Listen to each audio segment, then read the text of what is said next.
Hey guys, what's up? Welcome back to Film Title. Shark Tank is a TV show that allows business owners to make their dreams come true by providing them with major investments and exposure. The Sharks have made many good deals over the time, but they also make mistakes. Due to many hopeful entrepreneurs trying to scam their way to wealth and fortune, the Sharks sometimes try to scam the entrepreneurs by pulling out of the agreements or changing the terms of the deal. But appearing on an episode of the hit reality series is also essentially a free advertisement that puts relatively unknown companies in front of millions of potential customers.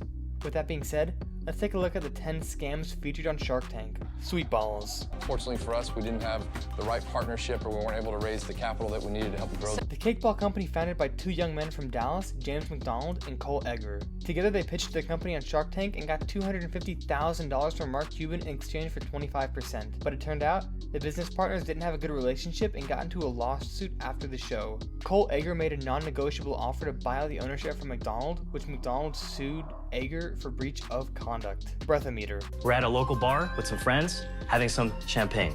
Would anyone care for a glass? Yes. In 2014, Breathometer visited the studios of Shark Tank, where co-founder Charles Michael Yim blew the Sharks and asked for a mere $250,000. He made all 5 Sharks go in and deal together and offer a total of $1 million for 30% of his product. However, according to the Federal Trade Commission, the breathometer was found to be far less accurate than promised, sometimes reporting low blood alcohol readings when it was in fact unsafe to drive. The company first tried to fix the problem by updating the app, and then when the problem couldn't be solved, discontinued the device, but without telling customers or retailers why. 365. William Strange came onto the show pitching a subscription model for men's underwear called 365. Though both his pitch and his product were quite unimaginative, he walked away with a deal from Janie Alice and Naomi Simpson, who offered him $60,000 for 25% of his company each. But once the cameras were off, things ended up changing. It turned out Strange was working on 2 startups at the same time. The Sharks told him that he had to pick between the 2, and he almost immediately decided to turn down the Sharks. Body Jack. Jack Barringer struggled with losing weight and was told by his doctor to do push-ups. Since due to his age he couldn't do that, he invented the machine called Body Jack. It helps the person do push-ups.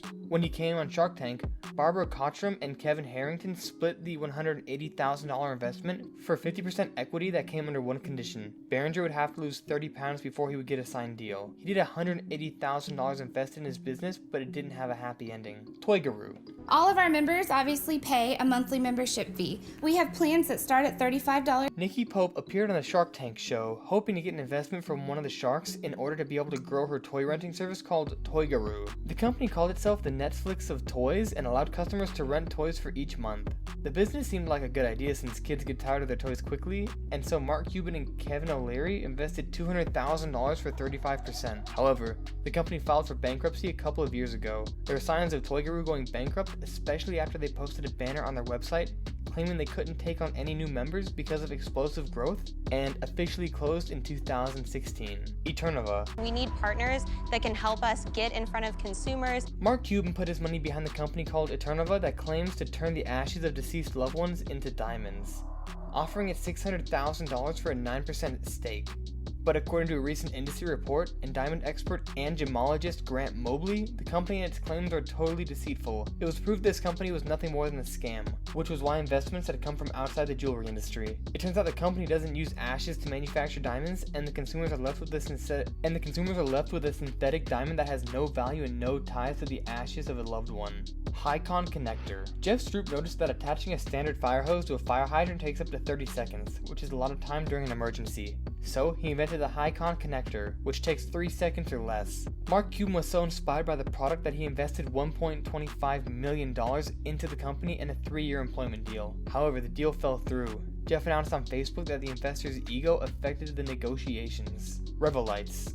I am seeking $150,000 in exchange for 10% of my company. Revelite is a set of LED lights that are attached to the front and back wheel rims of bicycles, giving greater visibility at night and on the road. Kent Frankovich pitched his business on Shark Tank in season 5, seeking $150,000 in exchange for 10% of his company. Damon came up to try the product on a bike and then decided to make an offer first by offering Kent $300,000 for a 30% stake, but Robert decided to offer $300,000 for only 10% of the company, making Damon step out. But then, Mark Cuban accused Frankovich of screwing with them since he didn't believe Frankovich came out there to make a deal. Night Runner 270. When I hit a pothole that I couldn't see and took a dive. Renata and Doug Storer appeared on the show to pitch their product called Night Runner 270. Their running shoes that have rechargeable LED lights to light up a trail managed to get them an offer with Robert Herjavec, offering $250,000 for 15% of the company. But the deal ended up not going through after the show because the business owners had a change of heart. Sales for the shoes quickly quadrupled after the episode aired, but with a year-end revenue of over $800,000, the Night Runner and entrepreneurs decided to ditch their shark. Ionic Ear. Darren Johnson was seeking $1 million for a 15% stake when he pitched his invention of the Ionic Ear to the Sharks.